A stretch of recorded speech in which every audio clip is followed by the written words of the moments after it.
Hello, my name is John Scammon and I'm the vicar at St Thomas's Church, and I'm standing outside of our new church centre. We're just over halfway through the build phase, which is due to complete at the start of October. With this project, we have set out to fulfill 4 key aims: to provide space for the church to grow, to sustain the great ministry that we're already doing, to provide spaces so that we can host the community. We're also building to serve those in need in our city. During the pandemic, we have seen need growing in so many ways, which is why we believe that it is right to be working towards offering new outreach ministries, such as the Family Life Centre, lunch clubs for the elderly, and much more in the years to come. So let's head inside to see how it's all going. So I've been joined now by Tim Parsons, who's our project manager. Tim, just tell us, where are we at the moment? So we're currently upstairs on the first floor of the building, stood right on the edge of the plant room, which is where all the exciting things like boilers will go. But there will also be a whole host of other things up here, such as offices for the staff and various meeting rooms. Absolutely. So how's the project going at the moment? So the project at the minute is going really well. We're just over halfway through the build period, which is 12 months. We're still on target. We're told to complete early October this year, which is fantastic. We're on budget for where things are and on time, and things are coming on really well. Brilliant. So what's been happening recently, and what should we be looking forward to next in terms of the build? Yeah, so the past few weeks have seen this floor poured with concrete. There was previously nothing here before that, just a big void. And all the external walls have gone up. So you can see behind us, blockwork has gone up downstairs on Martin Street. If you walk past, you can see some of the old stone from the previous centre has been reclaimed, redressed, and used to build the walls that face the police station. That's looking really great, isn't it, that bit? Yeah. It is. And then coming up over the next few weeks, we'll have this space that you see here. At the minute, it's one big open empty space, but very shortly it'll be divided up into all the internal rooms, so all the internal partitioning will be going up, and then on the roof, the slates will be due soon to cover the roof. Great, so Tim, you have spent a lot of time on this project. What is it that excites you about the project? For me, it's the fact that this building will be such a great tool, I guess, for the church, not just for us now, but for generations to come. So what are we going to do from it? The honest answer is we've got some idea for what we might do tomorrow or the day after, but we don't know what we're going to be doing in 10, 20 years from it. And I think the building offers us a tool to be able to share God's love from the heart of the city in even bigger ways than we've been able to in the past. Fantastic. Thank you very much, Tim. So I've been joined now by Terry. Terry, you've been spending quite a bit of time here on site. What have you been doing?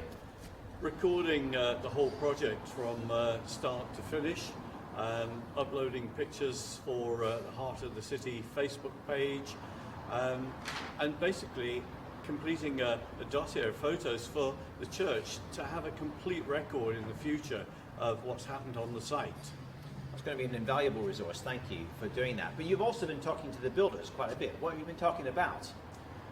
They've been amazed at the fact the church has raised almost all of the money for the building project.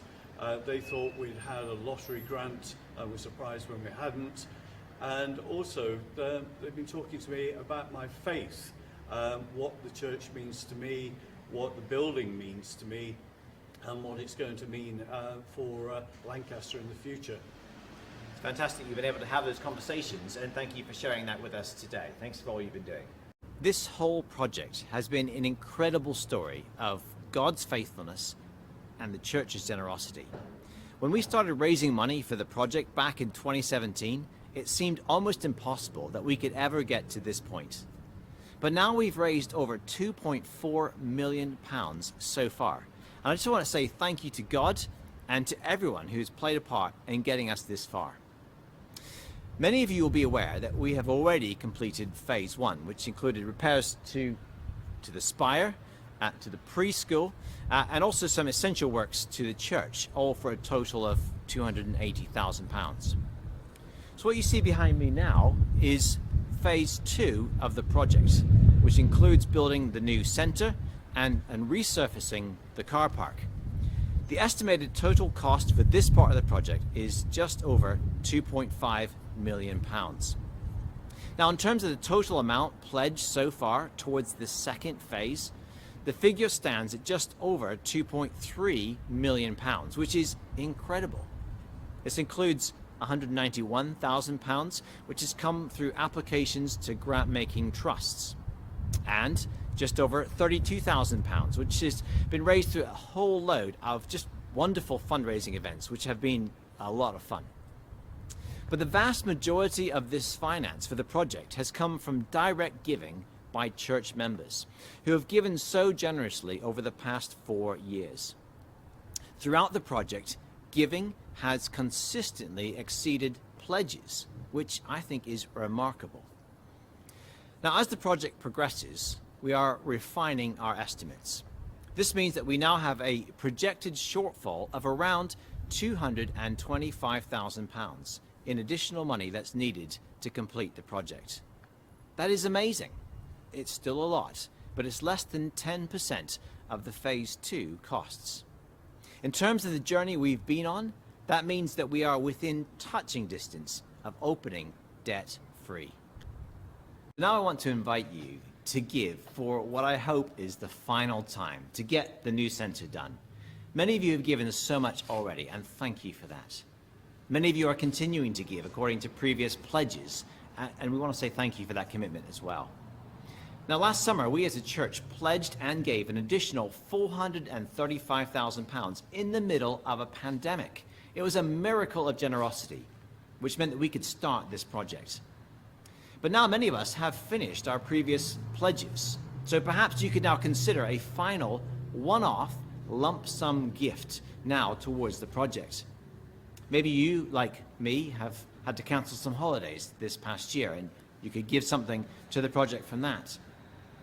For some of you, perhaps this is now the moment to give for the first time, now that you can see how far we've come and that we're nearly there. Now, I just want to say a word about our time scale.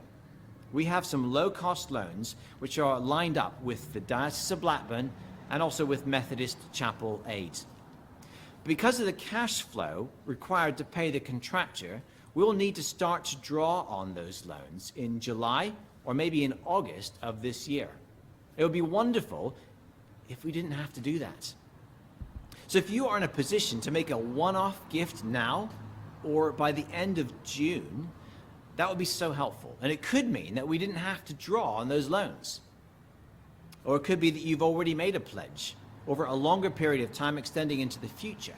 But you're now in a position to bring that gift earlier. Again, if you could do that, that'd be a great help in terms of our cash flow this summer. Some of you might be in a position to make an interest-free loan to the church, and there is space on the response form to indicate that. Now, some of you may be facing financial hardship, possibly challenges arising out of the pandemic. And if you're in that position, please don't feel under any pressure to give to this project. In fact, if there's anything we can do to help, do get in touch. However, if you are in a position to make a gift to help us to complete this building project debt-free, then our finance team would love to hear from you. Now, in our Connect mailing and on the buildings page of the church website, you'll find a response form where you can express your intentions.